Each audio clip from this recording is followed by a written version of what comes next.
Mountain bikers over 40, it's not your age that's slowing you down. It's your inconsistent and random training. It's poor recovery and chasing perfect instead of just focusing on the basics and doing what works. In this video, I'm going to lay out the 3 things that all riders over 40 must do.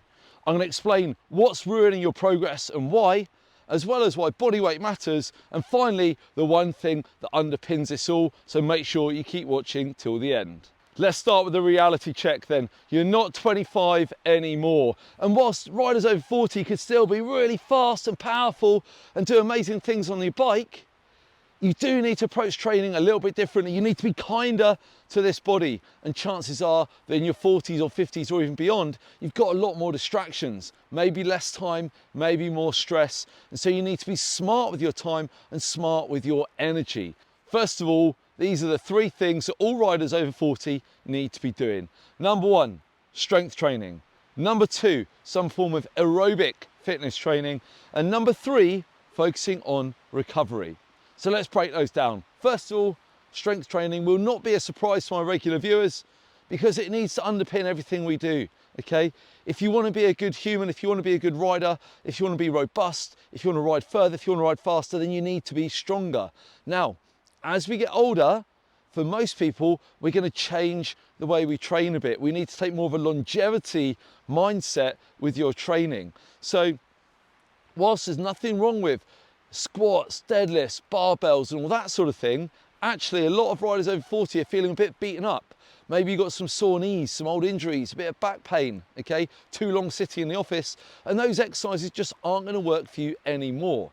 Instead, what I would focus on is doing single leg work with a focus on control, stability, and improving your range of motion, and with that, your mobility.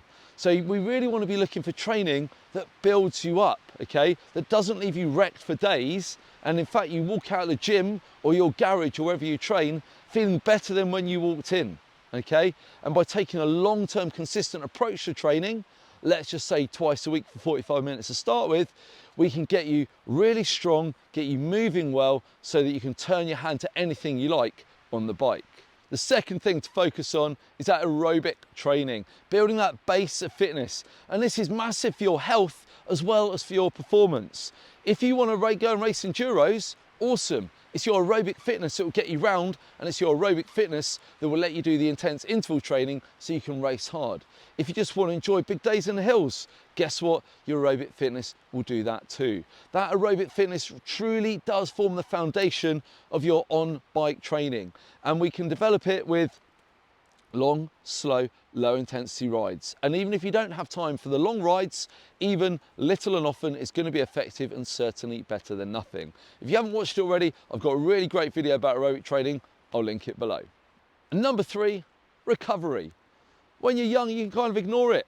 When I was in the army, I used to get beasted and just go out and drink 6 pints and go and have a bag of chips, and I was fine the next day. But now I'm 45, it's all different. So I need to focus on good sleep, bit of stretching, bit of mobility, monitoring my total training load so I don't ramp it up too fast and overdo it. I also need to focus on my nutrition, more on that later. So when you focus on that recovery, you actually make progress from your training. When training is too hard, too frequent without enough recovery, that's when people get broken down, that's when injuries happen, and that's when the motivation wanes. Remember, we want to be consistent. Consistent training, consistent recovery means consistent progress and you being a better rider. This next point is more about your mindset, and it's why chasing the perfect training program is never going to work, and it usually leads to failure and poor results. I get messages from riders and I get people and they want the most optimized plan. Do I improve my FTP by riding at this percent or this wattage? Do I do 8 reps or 10 reps? How can I optimize this? When the reality is that there's no such thing as a perfect training program. The perfect plan is the one that you can stick to consistently and make continued progress. And the reality is, for most riders over 40, myself included, is that life gets in the way. So yes, I've got a plan A. I build a training program. I plan what I'm going to do in the week. I write it in my diary. You should do that too. But when perfect doesn't happen, when one of the kids is off sick, when I get stuck in traffic, when I miss the workout, instead of throwing it all out, going, oh no, my day's ruined, my training's ruined, I'm never going to be fit. You need to think, what can I do? Perfect doesn't exist. Here's why body weight really matters for riders over 40. You see, for a lot of people, when they're hitting their 40s, 50s, maybe even their 30s, it starts to happen. As I discussed earlier, life gets in the way. Where you used to ride a few times a week, maybe you hit the gym and you had that younger body, that younger metabolism, it was easy. But as you got older, the pounds, they've crept on. You've had to go up a trouser size, and now maybe you can't even pedal. You have to have an e-bike because you can't keep up with the group. And whilst I'm all for people of all different shapes and sizes enjoying mountain biking and coming to the trails without being judged, it isn't healthy. And if your weight is creeping up year on year, then you need to do something about it, both for your health, okay, and your riding, which actually in this case is secondary to your health. Now imagine you're climbing and you're 2 kilos lighter. That's going to be massive. You are going to feel that every time you go out, and you're going to have the freedom to ride further. You're going to have the freedom to get more trails. You're going to have the freedom to have more fun on your bike. And then if you lose 5 kilos, that's 12 pounds for my North Americans out there, okay? Like, the difference is massive, and not just on the bike, but for your health. For literally, your risk of dying in the next 10 years will be reduced if you lose a load of excess body fat. And so riders over 40, if you are overweight watching this, you need to do something about it. Now, this is not a video focusing on fat loss for riders, but if you are interested in losing weight, then be sure to follow my new Instagram account at MTB Fat Loss. I'll put a link to it below.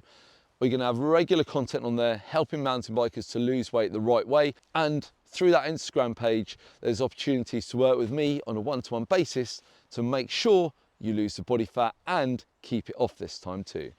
The final thing that underpins all of this for riders over 40 is your nutrition.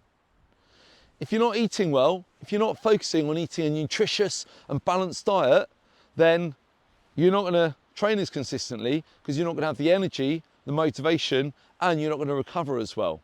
What I was just talking about a second ago, about healthy body weight, a lot of that is going to be down to your diet, okay? And so if you are overweight, improving your diet is going to help that, okay? If you're not overweight, great work. Your diet is going to help support you having a healthy weight for the long term. Quite simply, you are what you eat. And so if you're mostly putting in whole, unprocessed foods, you know, meat, fish, vegetables, fruit, nuts, seeds, legumes, dairy, all of that stuff, that wide range of foods from a wide range of sources, all different colours, all different food groups, and not really restricting anything, then chances are you're going to have a really healthy diet and your body's going to get everything it needs to thrive as a mountain biker and as a human in your 40s, 50s and beyond. This is something I talked about in great depth on my recent Downtime podcast, How to Be a Healthy Mountain Biker. Again, I'll put another link below there. You really should listen to that if you haven't already. So if you're over 40 and you're ready to make some changes, if you want to be a stronger rider, if you want to ride further, if you want to enjoy your mountain biking more, then the Over 40s mountain bike program is for you.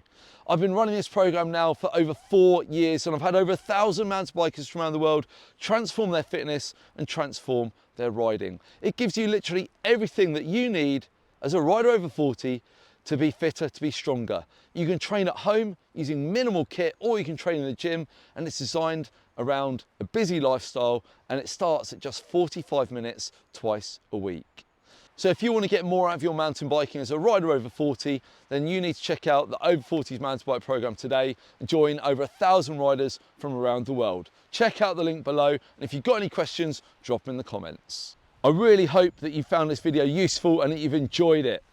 Most importantly, what I want is for you to take action, to start making some positive changes to be a fitter, stronger human and mountain biker. If you've got any questions or you want to let me know about your experiences, I'd love to hear from you in the comments below. I'll be back soon with more mountain bike fitness and training content.